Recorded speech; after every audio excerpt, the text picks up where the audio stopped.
Hello mga kadadalabs! Good morning, good afternoon, good evening po sa inyong lahat.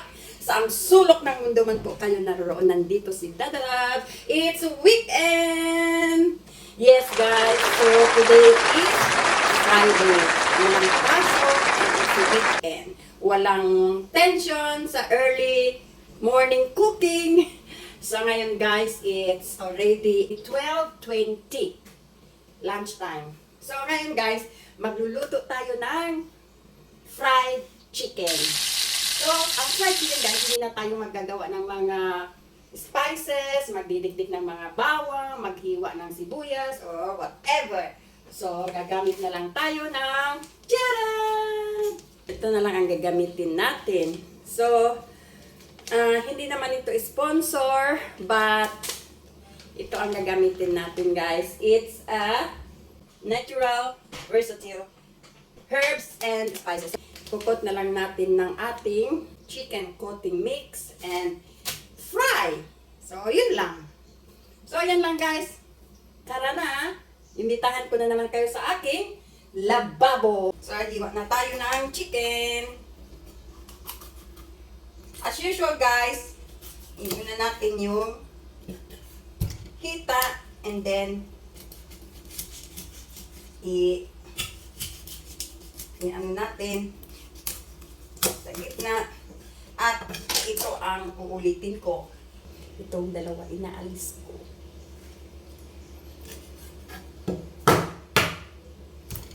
So, ayan. Hey! Dito na naman naghihintay ang mga pusa sa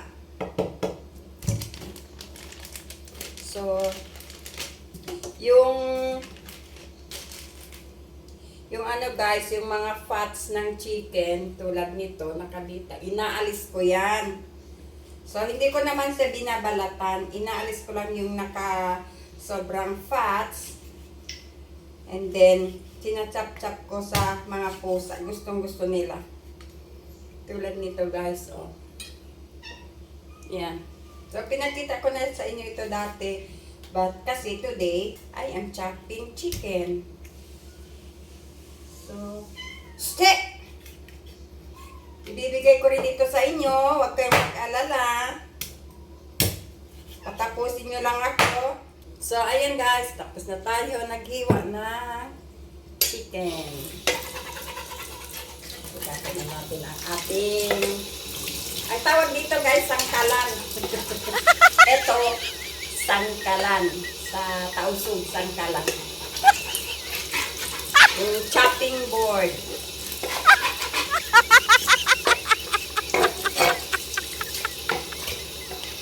Hindi na tayo hiwa-hiwa ng mga bisik ng mga bawang. Sinap-chap na lang natin ang ating chicken. Gagawin na lang natin ang ating sinap na chicken. Sinap-chap na lang natin ang chicken natin. Inaalis ko yan guys ang mga fats niya. Kaya yan, meron din ko naman na siyang totally binabalatan. But, yung fat kasi yung ibang balat niya, may mga fats. So, yan, malinis na siya. Ako hindi ako masyado guys fan of meat. Either chicken or beef. Pero depende sa pagluto. Especially yung beef. Kailangan well done siya. So ayan guys, paanuin muna natin ang tubig kasi hahaluan natin ng coating mix. Chicken coating mix. Yan. Pinakita ko sa inyo guys yung chicken coating mix ng Knorr. Hindi po yun sponsor. So, kasi meron lang ako nabili na ganon. So, ayan na guys. Iko-coating na natin. So, wala nang hassle. Wala nang dik-dik-dik-dik ng bawang. So, ito na lang gamitin natin. Yan. Hindi ito guys sponsor ha.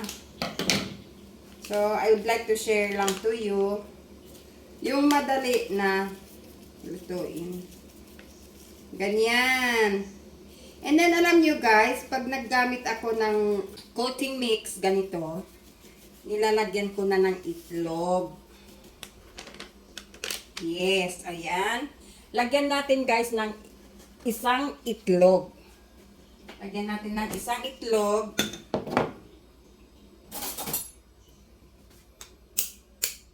Tingnan nyo. Yung bubog ng ano, ng, ano ba to?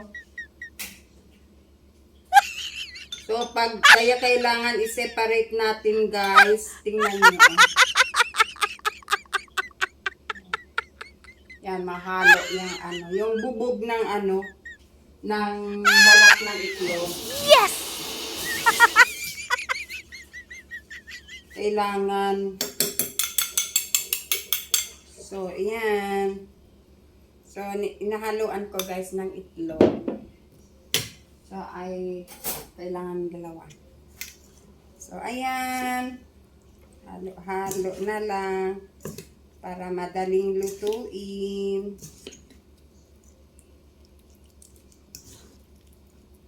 So, ayan. Ay, naku, dumudulas. Lagay ko nga sa, ano. Dumudulas yung ano.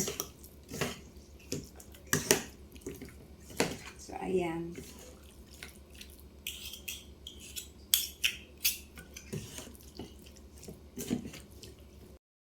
So, ayan guys, hinalo ko na ng kamay ko. Malinis naman guys ang kamay ko, don't worry. At saka, kami lang naman ang kakain ng pamilya ko, ng anak ko.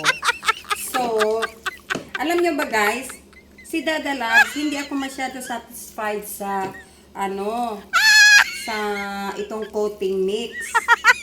Lasa niya.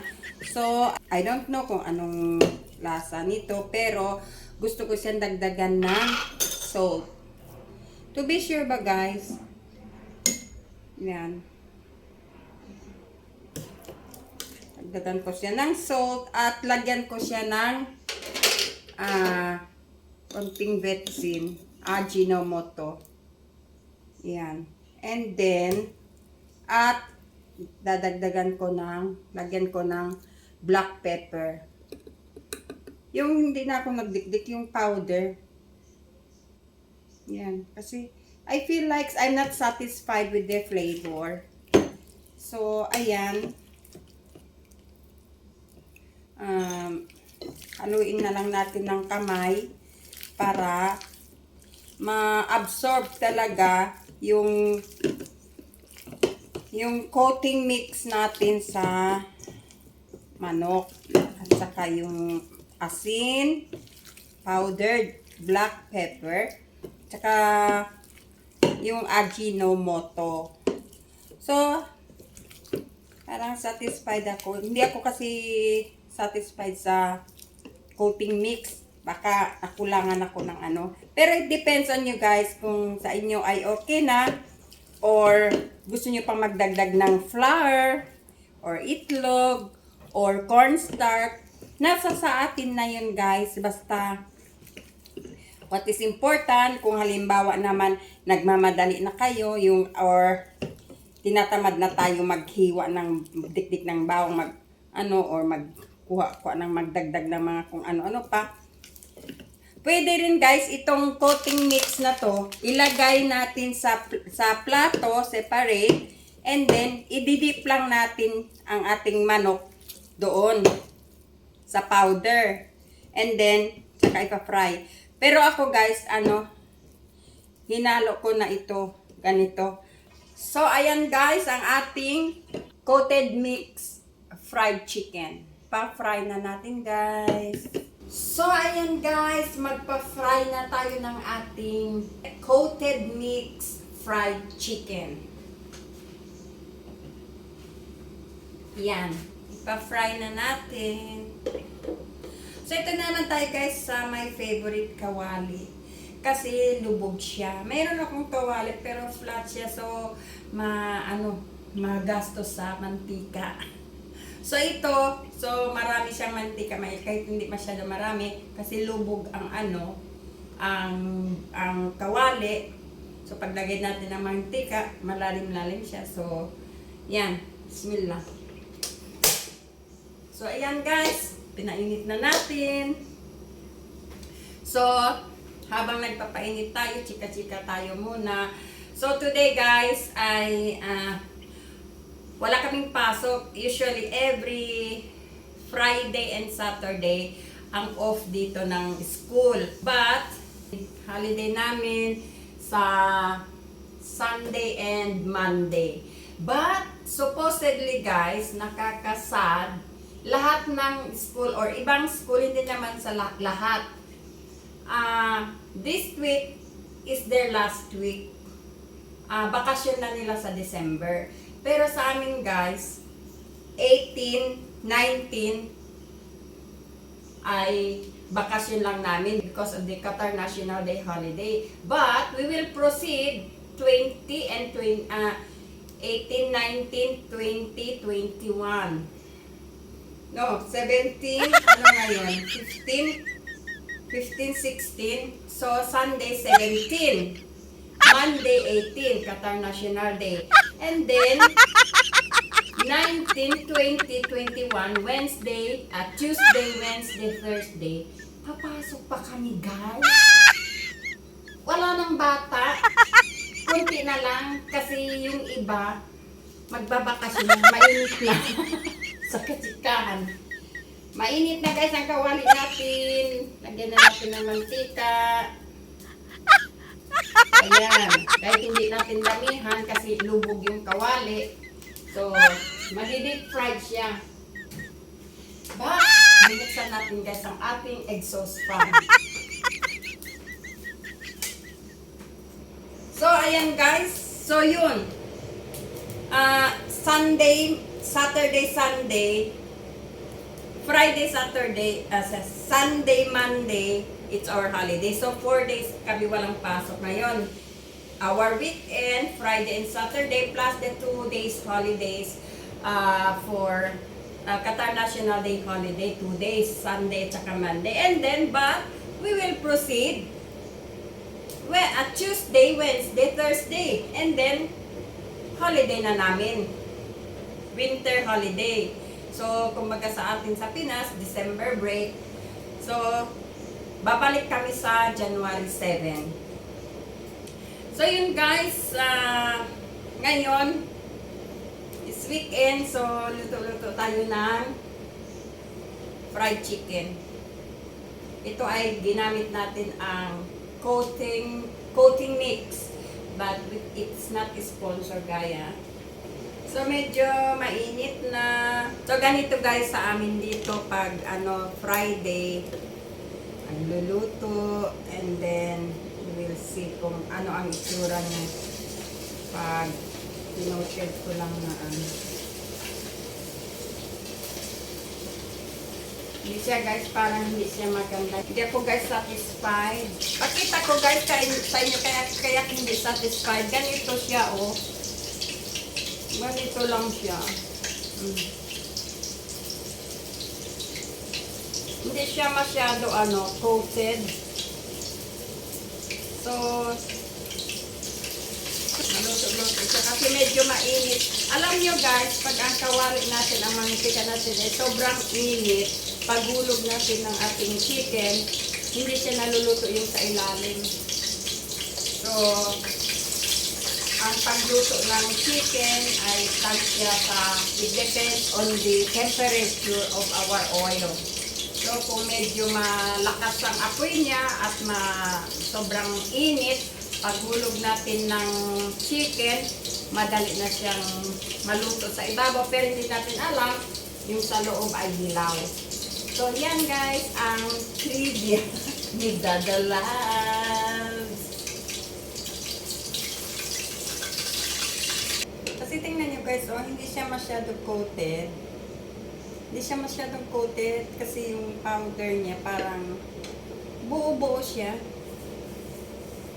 Ganun. So, ano kaya kung i-dip ko siya? Teka.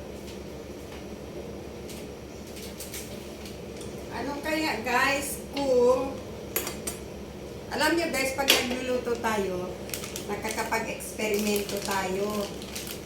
Hindi kung hindi tayo satisfied sa niluto natin, nakakapag-eksperimento tayo. So, dahil kung ano ang hindi ako satisfied, parang kulang siya sa coating.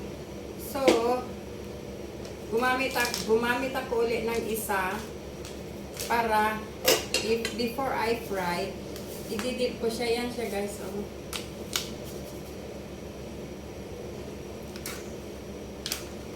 Yan. So, ididip ko na lang siya muna dito. Iko-coat ko siya. So, ayun. Mainit na ba? Mainit na yata. O, yun. Mainit na. So, yun guys, oh. I-coat ko dito. Yan. Siguro ganito talaga ang procedure niya. Hindi siya ihahalo. Sa akin, hinihalo ko kasi. So, parang ganito siguro ang procedure niya. And then, ipa-fry. Yan.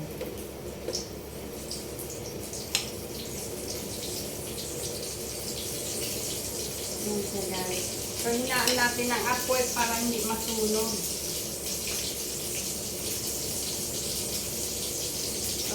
Ito guys, ganito siguro ang procedure niya. Pero ako, hinalo ko dahil, so ito, yan. And then, ilalagay natin dyan. Yan. Yun. So, yun guys. So, ito yung isa. Tingnan natin yung isa. Yan. So, ganyan ito siguro. So, okay. Good. Okay na. Satisfied na ako. Ganito na lang guys ang gagawin ko. So, pagpatuloy natin ang ating fried chicken with coating mix. Yun. So, tumama tayo. So, I'm satisfied now. And then, yan.